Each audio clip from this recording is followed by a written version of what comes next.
Alright guys, the Championship certainly delivered this weekend in terms of talking points. We've had a managerial departure, loads of drama as we head into this next international break, all of which will be discussed throughout today's video. As always guys, make sure to get your thoughts in the comments down below. Do leave a like if you do go on to enjoy, and do stick around for some regular Championship content. Without any further ado though, let's jump into this one. Starting out with Saturday's early kickoff, we had Swansea putting 3 goals past Hull City to go ahead and further pile the pressure onto Sheff Utd. We'd spoken in the preview to this game about how many high quality chances Hull had been giving up per game, and this was another clear-cut example of that. Now, Swansea were probably quite frustrated going into half-time because they crafted out a bucket full of opportunities but hadn't managed to hit the back of the net. I thought that might have been a wake-up call for Hull to go ahead and switch some things around at half-time. They didn't make those desired changes, and the momentum just picked up from that second half onwards. Ryan Manning giving Swansea the lead. The defending for the second goal was absolutely abysmal from Hull's point of view, and usually it's Swansea who we see giving the ball away in cheap areas, but it was Hull who were guilty of that for the third goal. I thought they particularly struggled down that right-hand side defensively with Figueiredo and Louis Coyle, who both really struggled throughout this one. But credit to Swansea, didn't let their heads drop after not getting anything in the back of the net in that first half. And, you know, Swansea, who up until this point had found things pretty tough to come by in the final third, got 3 goals in this one, which maybe be the thing that sort of goes and gets them up and going for the season in the final third. From Hull's point of view, yeah, it wasn't good, and this alarming pattern of giving up plenty of chances to the opposition each game and how many goals they're actually conceding right now is a massive worry that they're going to have to rectify. Next then to St Andrews for Birmingham playing out a goalless draw with Coventry. This one very much seeming like a game of two halves. Coventry, the away side, having the better of it for the first 45 minutes. Gustavo Hamer picking out a couple of chances as well as a few others, but in that second half it very much seemed like a more backs to the wall performance from Coventry. And I do think that grinding out a point and getting that clean sheet could actually be massive given how many goals Coventry have given away so far this season. For that second half, no doubt Birmingham were the better side. They had clear-cut chances to go on and win this game, a couple falling to Scott Hogan, but credit to Ben Wilson, who was excellent in that second half in keeping Birmingham at bay. We also had the Gustavo Hamer red card as well. I think that sometimes his reputation goes before him in these sort of incidents. It was a little bit silly between both players, really. I did think that a straight red card was maybe a little bit harsh when the Birmingham player escaped without any sort of punishment, but I can see why the referee gave it looking back on those replays, and it was a little bit silly in the end ultimately for Hamer to get sort of drawn into those sort of antics. But goalless draw being played out in the end, I don't think that's the worst point in the world for Coventry, especially with that clean sheet. Next then to Turf Moor for Burnley 2, Bristol City 1. Big result here for Burnley heading into the international break, who have been quite draw heavy up until this point, so to win a game against a side as good as Bristol City I think will be a good mark of momentum to leave this one and going into this short little break.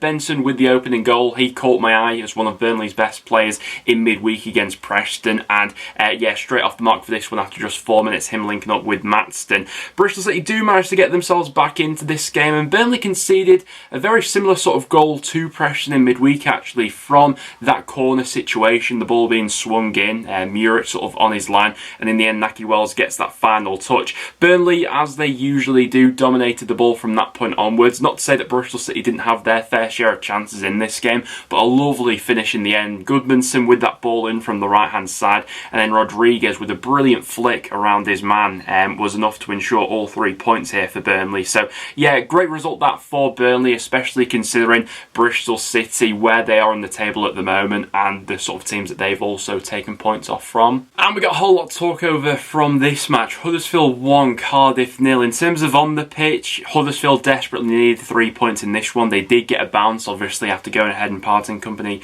with manager Danny Schofield. Jordan Rhodes with a terrific finish from outside the box. Cardiff were then gifted with the perfect opportunity to get back into this game, but Callum Robinson, who isn't necessarily renowned for being a prolific penalty taker, I think that right there was only the 4th penalty he's taken throughout his entire career, and he's missed missed 2 of them. Obviously couldn't convert from the spot with the goalkeeper guessing the right way. From there on in, Cardiff couldn't get back into the game, and another example of a game where Cardiff couldn't go ahead and hit the back of the net. But all that positivity from midweek in this Cardiff side, putting 3 goals past Middlesbrough, has just absolutely evaporated up into the air, with Cardiff taking the decision to go ahead and sack manager Steve Morison. Now, I have to admit that news came as a massive surprise to me. I thought that with all the change that was happening with this squad throughout the summer, how much they've actually reinvested into moulding a squad around what Morison wanted, we all knew that this was going to be a long-term project at Cardiff, and it seems as if they've been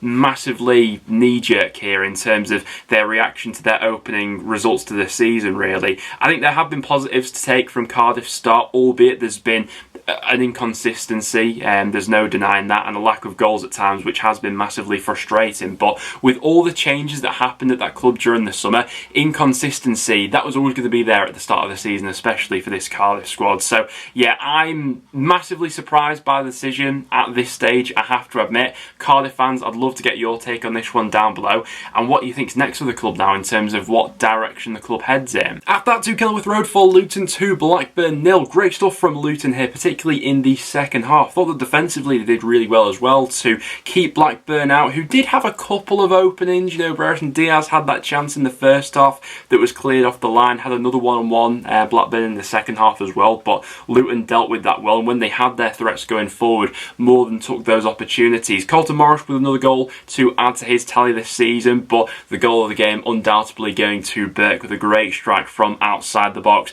Yeah, good stuff from Luton here, who weren't quite at their best in midweek, and Blackburn, who couldn't quite follow up from that promising performance they had against Watford. Blackburn just been a quite inconsistent side this season, who always make themselves quite tough to predict, really, don't they? Next then to the Den, and a much needed 3 points for Millwall, who bounced back with a 2-1 win over Blackpool. We spoke about how Blackpool struggled to deal with some of the aerial threats that Rotherham possessed in midweek, and I thought some of those similar concerns probably popped up in this game. Millwall taking the lead from that corner situation, and in the end it actually went down as a Grimshaw on goal, but that ball just about squeezing over the line. Luckily for Millwall's sake, against Blackpool, the goal line technology was working this time. Patino did get Blackpool back into the game with a nice finish, 1-1 at half time, but in the second half it was Millwall who had that bit more quality about them. It looked like a handball in the build up to this one from Blackpool's perspective, but that's irrelevant in the end as Benicofebe went in to stick that ball into the back of the net. Blackpool not on the greatest of runs heading into this international break now, with back-to-back defeats. For Millwall though, much needed 3 points, and I think it deserved one at that. Next then to Carrow Road for Norwich up against West Brom, and where to go with West Brom at the moment. For the money, it was actually quite a decent performance from West Brom in this one, and once again they got unlucky with another key refereeing decision. It was a brilliant ball in by Swift for West Brom's opener, O'Shea making that run in behind, and then Krull, who was glued to his goal line, couldn't do anything about this one. From that point onwards, West Brom defended quite well, limited this Norwich side, who had been fairly free scoring up until this point, to relatively few and far between chances, and West Brom themselves actually had some chances to go ahead and double their lead. The equaliser comes about in really controversial circumstances as well, with Timu Pukki smashing the ball in. To be fair to Sam Byram, I'm not sure he knows all too much about this one because of how fast the ball actually comes in, but it does seem to go in off his arm, and so West Brom quite rightly feel quite aggrieved with how that goal came about, and from that point onwards obviously both teams had to settle for the point. In isolation, that's not a bad point for West Brom, it's not a bad performance, and they've got unlucky with a key decision, but if we look at the wider picture, we're now 10 games into this season and it's just 1 win from 10 for West Brom. Now, Steve Bruce does seem quite confident that he will be given that time to go ahead and turn things around here, but 21st in the table heading into an international break isn't great reading for the Baggies at the moment. In terms of Norwich, not their finest performance, probably one where they were more so under par, but still managed to get a point from it. Next then to North End 0, Sheffield United 2, and even more frustration for North End as we now head into this next international break. Frustration because it's this similar pattern which carries on emerging from North End's perspective. I thought that Preston started out this game really quite well, to be honest. I thought for the vast majority of that opening 45 minutes we were probably the better side. We were bringing the game to Sheffield United, having chances and really doing everything right until we got into the opposition's box, and that's been the story of our season so far.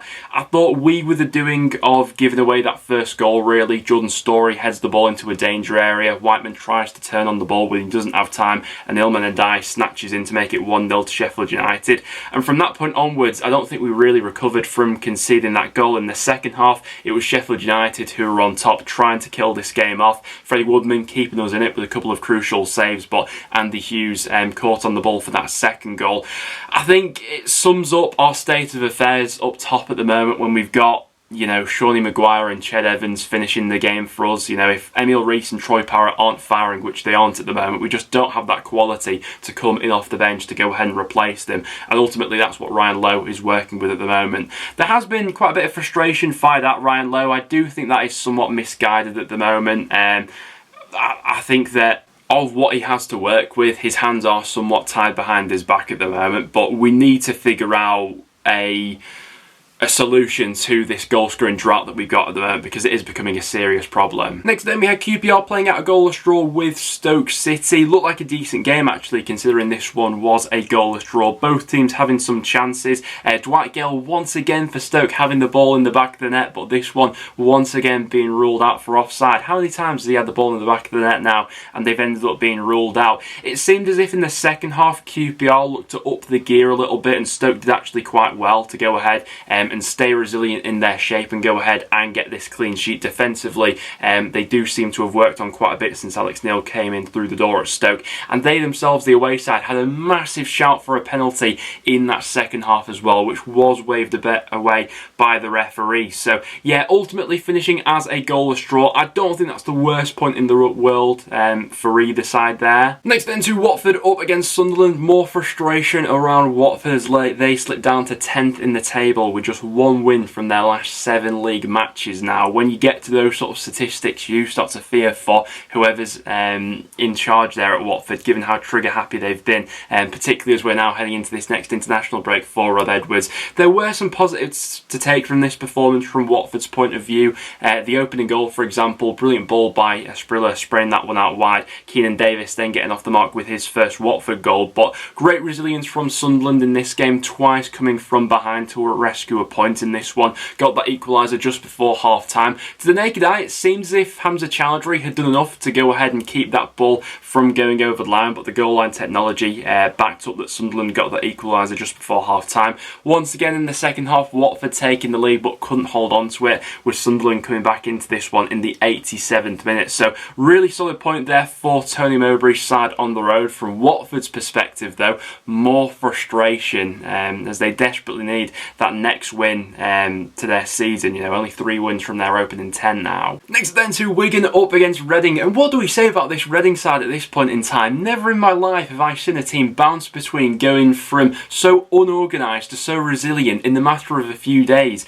If this Reading side hasn't got anything else, it's that they've got bounce back ability in an absolute abundance. Great stuff from them in this game, and seemingly so whenever they do have one of those matches where they seem to fall apart and ship 3 or 4 goals, the next game week they seem to be absolutely on it, and Paul Ince gets that response out of his players. Thought they did really well defensively in this game, especially to limit Wigan to half chances throughout the entire afternoon. Wigan ultimately ending this game without a shot on target. Disappointing from their point of view, given they had won their last couple of matches. Was expecting a little bit more from them coming into this game, but in the end that little bit of quality by Tom Ince goes ahead and wins this game for Reading. Brilliantly taken free kick, and 3 points on the road as well is a great indicator for Reading, given that the vast majority of their points this season have come in home matches. So yeah, fair play to Reading, I have to admit, after 10 matches, I didn't expect them to be third in the table, but here we are. And then to round off today's video, we have Middlesbrough playing out a goalless draw with Rotherham. We did say coming into this game in the preview that Middlesbrough, who desperately needed a win in this one coming into this international break,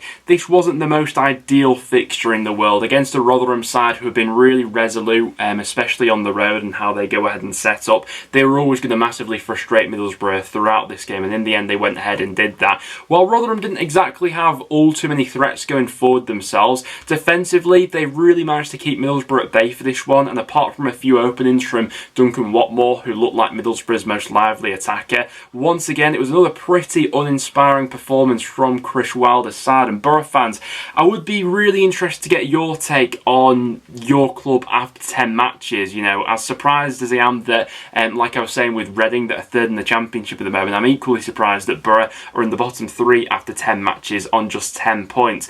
The gaps between everyone at this stage is still really tight, so I still don't think you can do all too much reading into the league table, but the black and white of it is that Middlesbrough haven't been good enough up until this point of the season for the resources that are available there at this club, and yeah, there's a lot of rethinking to be done over this international break at Borough, I feel like. Well guys, there we have it. That will now wrap it up for today's video. Thank you very much for tuning in. We are heading into an international break now, but fear not, the content will still be coming out on the channel over these next few weeks. As always guys, do leave your thoughts in the comments down below in terms of what you are making of your Championship club at this point in time. If you did go on to enjoy, make sure to leave a like and do stick around and subscribe for some regular Championship content. Thanks for watching guys, and I'll see you all in the next one.